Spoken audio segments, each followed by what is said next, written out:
The second component of successfully being able to complete a work of fiction, a novel, is accountability. What is that? What do you think that is in relation to fiction? Think about it. Does that mean making a promise to yourself that you're going to do it and come through? Or are you going to take a class, writing class, at a JC, community college, and at the end of the semester, you're supposed to have turned in a couple of chapters of a novel? No, forget all that. Accountability is involving other people. Ideally, many members of the general public, to where you will be publicly embarrassed if you don't come through. And that's a little bit of a trick, but it works. And again, take it from me. I fooled around. It's embarrassing to on the other end to think how I wasted a lot of time before I finally buckled down. But what I finally did a couple of years ago, before I started with the novels, I got two people together, and it was all online, and we decided we're going to write a short story a week, one short story a week, all three of us, and on the same topic. And all we did was use a topic sentence. Like, for example, one of the sentences was, "A doorbell rings at 4 a.m. That's it.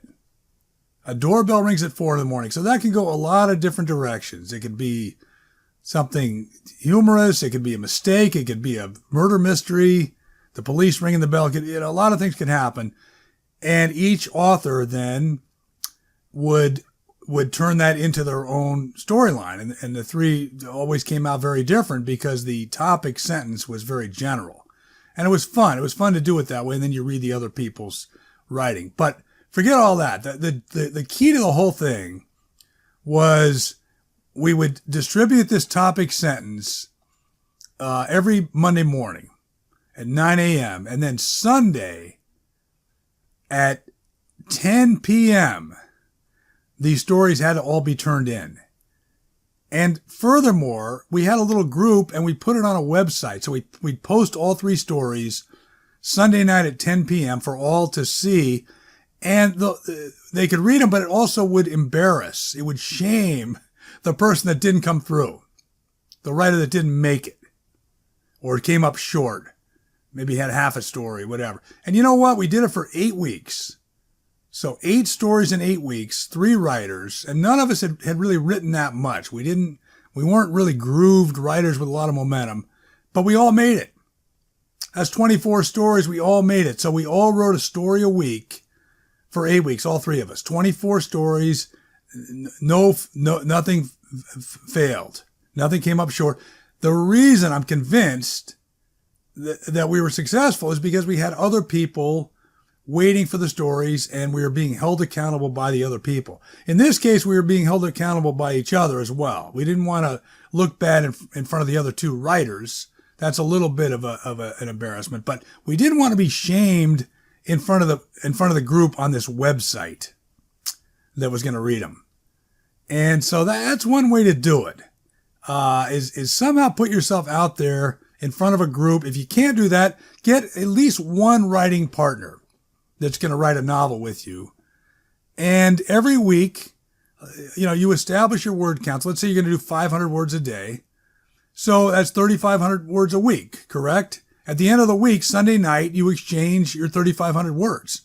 You turn them in. See if your friend thinks worse of you if you didn't do it.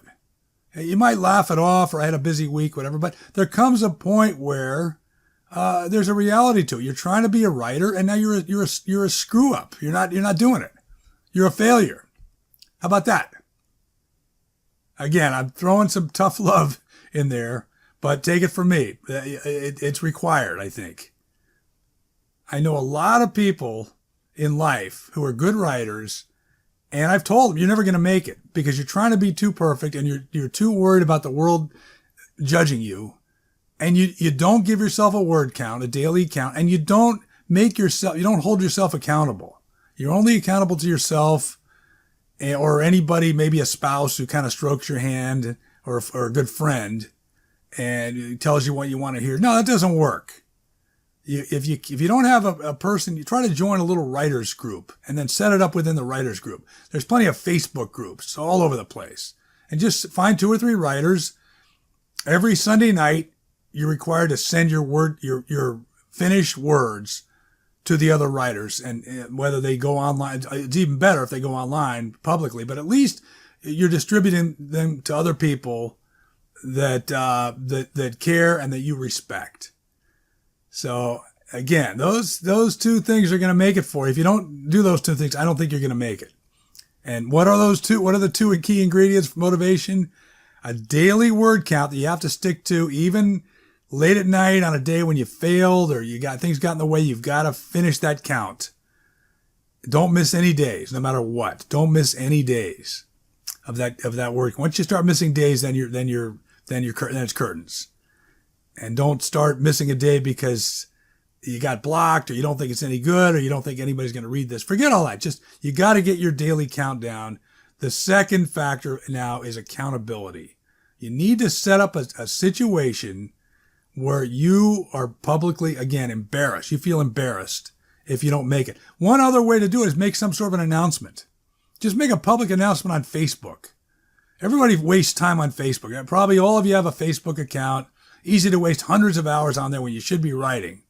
And I'm guilty of that as well, to an extent. But how about just go on there and make a post, all your friends. Hey, by the way, Sunday night at 10 p.m., I'll be posting my next installment of my manuscript, which is 3,500 words. And watch for that, and please give me feedback. Now you're announcing it publicly. If you come up short, then you look bad. One final point about motivation, and this is important, but let's just say hypothetically, somebody gets arrested. Maybe let's say somebody is accused of shoplifting. They didn't do it even, but they get arrested. Now they go before the judge, and the judge says, well, it's questionable. I don't know what happened, but I'm sorry, you're going to have to go to jail for a while unless in 30 days you come back to this court with a finished novel. So you got 30 days. I need a 50,000 word novel delivered to the court in 30 days. And then you're fine. Then you're off. But otherwise, sorry, you have to go to jail. What do you think a human being is capable of in that circumstance? Who's not going to write the novel? The 50,000 word novel in 30 days.